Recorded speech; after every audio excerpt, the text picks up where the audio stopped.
Gadis barbar pilihan Ustadz tampan. Bab 202. Yulia mengepalkan kedua tangannya penuh emosi, sampai akhirnya kepalanya melemah saat pundaknya ditepuk. Sayang, udah azan asyar, kamu mandi duluan aja, nanti kita sholat berjamaah. Anak-anak, biar aku ya tunggu. Kenapa wajahmu emosi gitu? Dengan penuh emosi Yulia menunjuk foto Zayan dan perempuan asing itu. Lihat mas, kelakuan salah satu anak didikmu dulu. Zayan membohongi kita. Dia ternyata sudah menikah dengan perempuan bernama Zinaya. Aku nyesel karena percaya dia. Dia benar-benar teman pembohong dan juga lelaki yang memberikan harapan palsu pada sahabat terbaikku. Aku benar-benar nggak terima mas. Ikram hanya melihatnya sekilas lalu menghela nafas panjang. Jangan suzon dulu sayang. Kalaupun ia itu Zayan, pasti ada alasan kenapa dia nggak jujur sama kita. Tapi mana mungkin Zayan udah nikah dengan perempuan lain, seharusnya kan pernikahan. Zayan masuk berita, tapi ini enggak. Ikram yang selalu berpikir positif. Wajahnya bahkan masih tenang. Menunduk pandangan saat tangan si kemambar memegangi rahangnya, dia seketika mencium pipi. Keduanya gemas. Udah jangan emosi. Istighfar sayang. Tapi aku kecewa mas. Istighfar, astagfirullahaladzim. Lagi. Astagfirullahaladzim.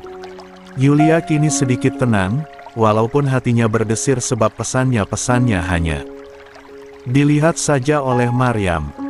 Mas mandi duluan aja, biar anak-anak aku yang jagain. Kamu duluan aja sayang. Mas duluan. Aku harus chat Zayan dulu. Aku ingin meminta kepastian biar aku nggak suzon padanya. Pasti sekarang Maryam shock berat mengetahui hal ini. Aku juga harus hubungi Hawa agar dia tahu masalah ini. Iya Reokak. Zayan benar-benar stres hari ini, bukan karena pekerjaan tapi sesuatu yang mengejutkan untuknya timpa. Ini benar-benar seperti mimpi. Sial, ini editan kan? Menatap akun seorang perempuan yang secara mengejutkan mengunggah foto kebersamaannya dan sialnya foto lelaki di sampingnya adalah wajah dirinya. 9096 itu wajahnya sama dengannya. Postur tubuhnya pun sama. Zayan ingin berkomentar di postingan perempuan itu tapi tidak bisa, hanya orang yang perempuan itu ikuti saja yang bisa berkomentar di sana. Berusaha mengirimkan DM pun tidak ada jawaban, mungkin karena dia memakai akun fake. Tuan kan banyak fans perempuan, mungkin salah satunya perempuan bernama Zinaya ini yang mengedit foto jadi wajah Tuan. Walah tuannya udah terserah di berita jadi mudah. Bagi pengagum Tuan mengeditnya, ucap Raisya berkata dengan takut-takut. Tapi kamu lihat ini editan. Tidak sih Tuan. Ini seperti foto Tuan bersama perempuan itu. Tuan seakan ada di sana. Saya juga tadi percaya itu Tuan, pas Tuan bantah jadi nggak percaya. Zayan meremas rambutnya ke belakang. Segera dia menghubungi penjaga bayangan yang dia perintahkan untuk menjaga calon istrinya. Halo, bagaimana keadaannya? Saya melapor Tuan, Nona Maryam menginap di kosan Hawa.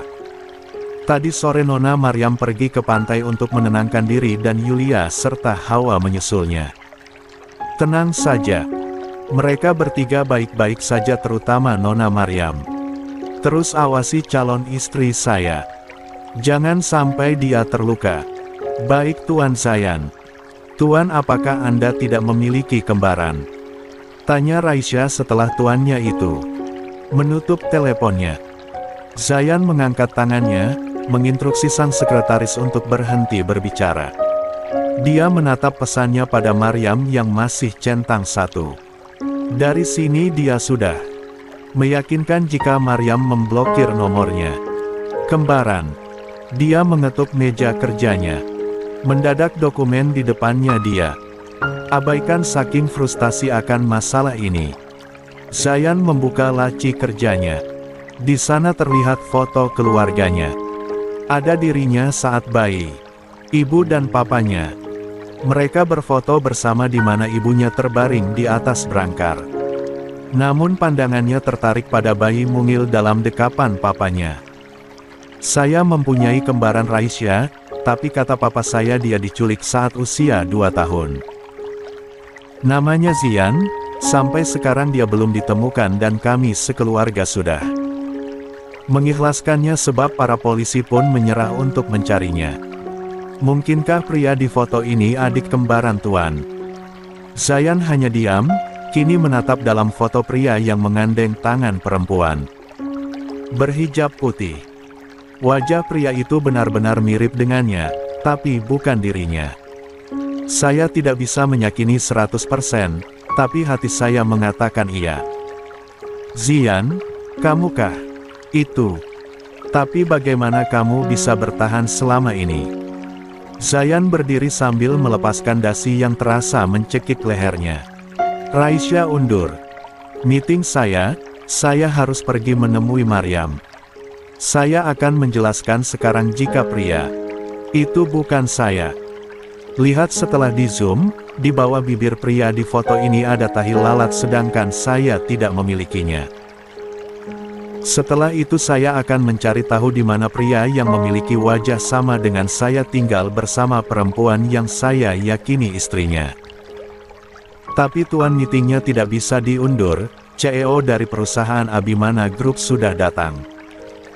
Jika Tuan tidak datang mereka akan kecewa. Raisya mencoba menahan. Matanya seperti ingin menangis rasanya, tentu saja dia takut mengagalkan meeting penting kali ini. Abimana Group. Siapa yang tidak kenal dengan perusahaan besar itu? CEO dan sekretarisnya sampai turun datang langsung untuk datang ke perusahaan mereka. Zayan menghela nafas panjang sampai akhirnya dia mengangguk. Cuman 1 jam kan? Setelah itu saya harus pergi. Iya Tuan, hanya 1 jam. Seru Raisya penuh kelegaan. Maryam, di depan gerbang pesantren ada Zayan. Dia ingin datang menemuimu, ucap Ustazah Aminah. Setelah itu pergi sebab tugasnya sudah selesai untuk menyampaikan pesan. Kamu jangan temui pria pemberi harapan palsu itu Maryam. Kamu harus tetap di sini. Biarin aja Zayan berdiri di depan gerbang, sahut Yulia mengusap pundak sahabatnya. Menguatkan. Tapi menurutku pergi aja, mungkin Zayan ingin menjelaskan sesuatu masalah foto dia. Dan wanita asing itu. Menjelaskan bagaimana how. Maryam juga malahan melihat sendiri Zayan dengan wanita asing itu di zebra cross, bukan hanya di foto aja. Maryam hanya bisa diam menatap kedua sahabatnya yang berbeda pendapat. Kedua tangannya saling meremas satu sama lain, sampai akhirnya dia angkat bicara. Aku akan temui Zayan. Aku akan mengatakan selamat padanya karena telah menikah. Walaupun tidak mengabari kita. Maryam mencoba untuk tersenyum. Masalah dia ingin lamar aku, pasti dia hanya bercanda selama ini. Zayan kan orangnya gitu. Aku aja yang berharap padanya. Sejak awal aku memang tidak akan pernah bisa bersama dengan pria itu. Kasta kami beda. Zayan, kamu benar-benar telah membuang berlian yang berharga. Awas aja, dia pasti nyesel karena kasih harapan ke kamu Mar. Yulia geram, dia abaikan rasa sakitnya di mana. Hussein tengah meminum asinya dan giginya itu menggigitnya. Mau aku temani ke depan gerbang? Maryam mengangguk. Bagaimana juga dia butuh temannya untuk mengobrol dengan pria yang telah menyakiti perasaannya. Kalian berdua aja duluan, aku nanti nyusul, ujar Yulia masih memberikan asinya pada Hussein. Terlihat dia masih kelaparan dan juga ingin tidur. Di depan gerbang yang masih terbuka namun Zayan hanya bisa berdiri di sana, tidak masuk. Dia terus menunggu kedatangan Maryam dengan cemas. Sampai akhirnya sosok perempuan bergamis coklat yang dia tunggu-tunggu datang. Dia menahan nafas saat melihat mata sembab Maryam. Sudah jelas perempuan ini habis menangis. Dan pelakunya siapa lagi jika bukan dirinya? Maryam semua ini. Maryam segera memotong perkataannya dengan cepat. Selamat untuk pernikahanmu dengan perempuan bernama Sinaya. Aku tadi melihatmu dengan istrimu di jalan pertigaan. Dia begitu cantik. Dan sepertinya solihah. Aku turut bahagia mengetahui kamu telah menikah, Zai. Namun lain kali tolong jangan berikan harapan apapun pada perempuan sebab itu mudah berharap walaupun harapan yang dia miliki kecil sedikit pun, berakhir kamu membuatnya kecewa begitu dalam. Hawa di sampingnya hanya bisa diam, dia mengelus punggung sahabat, berusaha untuk menguatkan. Jika saja ada Yulia di sini mungkin sahabatnya yang satu itu akan langsung menyemprot Zayan dengan perkataan pedasnya. Maryam, kamu salah paham, di foto dan juga orang yang kamu lihat itu bukan saya. Maryam tersenyum tipis. Jangan berbohong, Zai. Aku lihat dengan mata kepalaku sendiri. Pria yang aku lihat itu kamu bersama istrimu. Sejak awal aku terlalu percaya diri. Aku kira kamu ingin melamarku. Untuk menjadi istri satu-satunya ternyata salah satunya. Maaf tapi aku tidak akan pernah menerima dijadikan istri kedua sebab aku perempuan egois yang hanya ingin dijadikan perempuan satu-satunya bukannya sebaliknya. Zayan menghela napas panjang. Dia mengeluarkan sebuah foto di saku jasnya.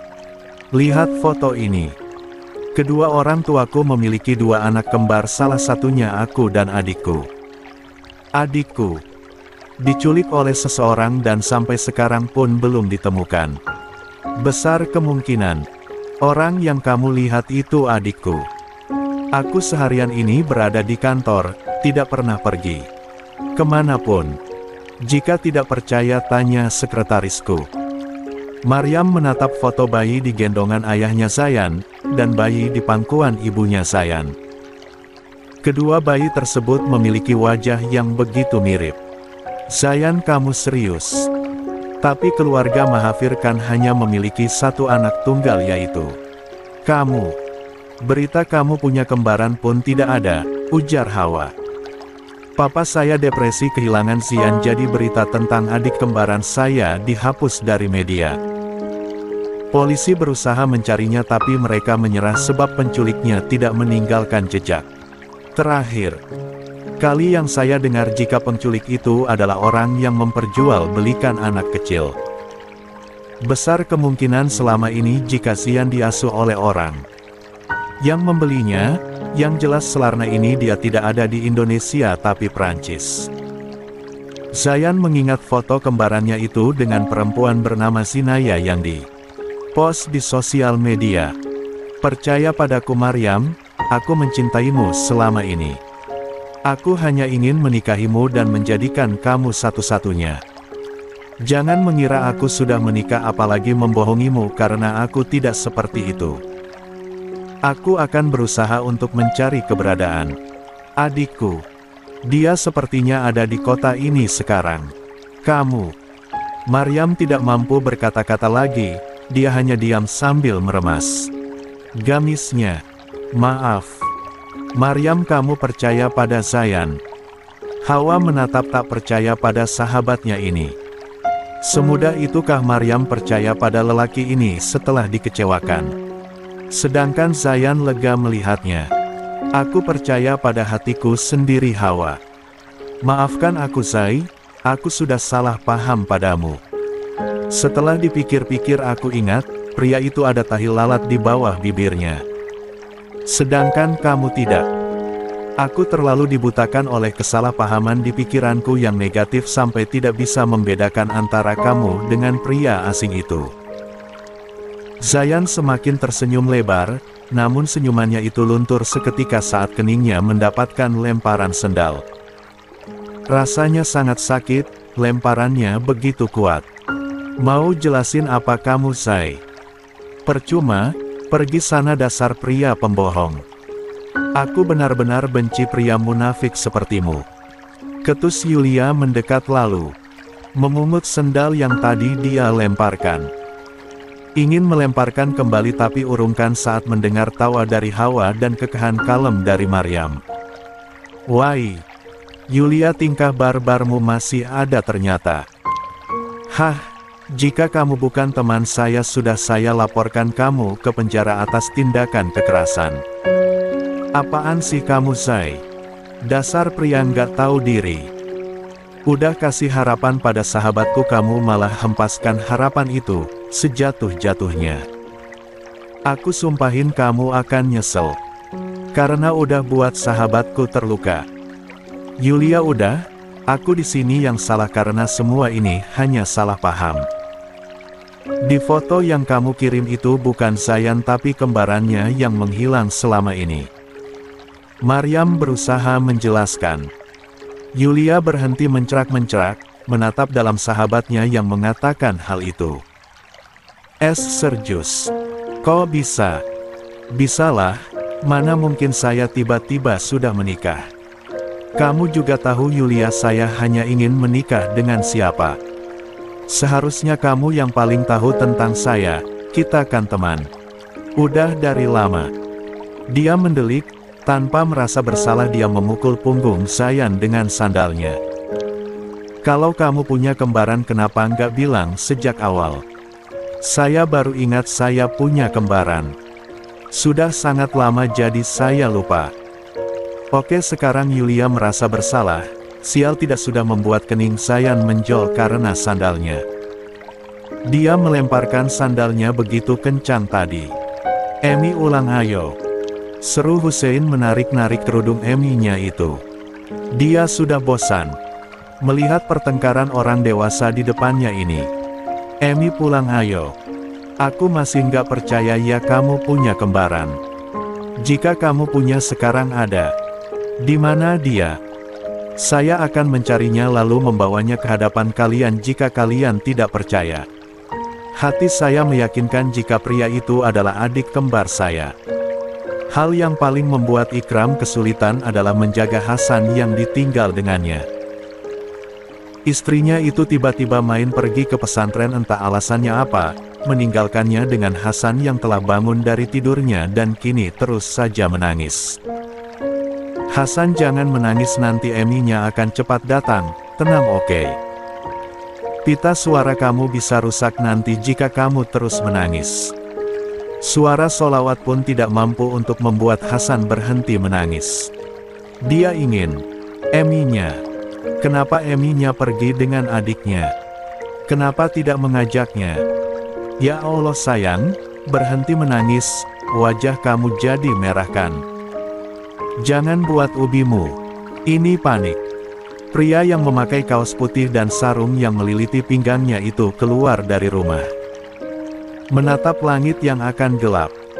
"Zaujati, sebenarnya kamu ada urusan apa di pesantren? Apa ini semua berkaitan dengan masalah Maryam dan Zayan?"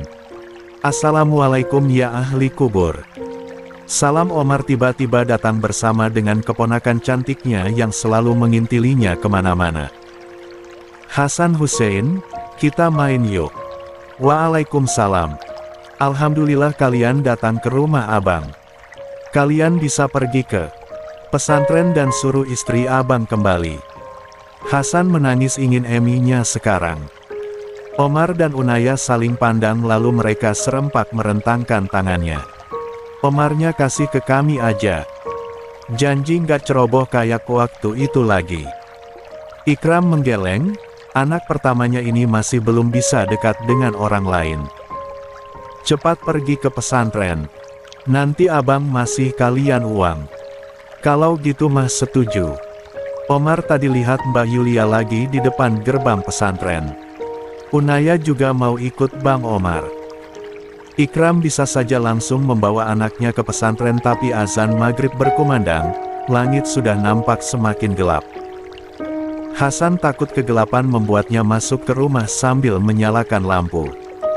Hasan berhenti menangis membuat Ikram lega seketika. Namun sesaat kemudian dia menangis kembali saat melihat bayangan ubinya di bawah lantai. Selain takut gelap, Hasan pun takut pada bayangan seseorang. Membuat Ikram yang sadar pun segera mencari tempat di mana bayangannya tidak nampak. Hasan, ini sudah maghrib, tolong jangan menangis, Ubi mohon. Mencari mainan yang membuat Hasan tenang, sampai akhirnya Ikram menemukan topeng kuda. Itu topeng milik abangnya yang dia pesan dan titipkan di rumahnya. Entah untuk apa, tiba-tiba Ning Wardah menginginkan topeng kuda. Jika tidak dibelikan dia akan pulang ke rumahnya yang ada di Jawa Barat. Hamil lagi kah? Entahlah, Ikram tidak tahu sebab. Abangnya pun belum membawa istrinya ke rumah sakit untuk diperiksa. Sayang, lihat Ubi akan pakai topeng punya pamanmu. Topeng kuda ini begitu lucu. Pasti kamu menyukainya, jadi Berhan Hasan, kenapa tangisan kamu semakin kencang? Tunggu, apa yang terjadi? Bukannya berhenti menangis, Hasan semakin kencang menangis saat melihat seekor kuda menyeramkan di depannya. Bahkan dia berusaha melepaskan dirinya dari ubinya. Emi takut. Au, Emi takut. Tunggu, kamu takut dengan topeng kuda ini? Ikram buru-buru membuka topengnya, tapi tunggu, kenapa tidak bisa dilepas? Terpaksa Ikram mendudukan Hasan yang masih menangis, menutup kedua matanya dengan kedua telapak tangannya. Ikram kembali berusaha membuka, tapi hasilnya tetap sama. Topeng ini terlalu kekecilan di kepalanya. Saat sudah masuk tentu saja kesulitan. Ya Allah, kenapa nggak bisa dilepas?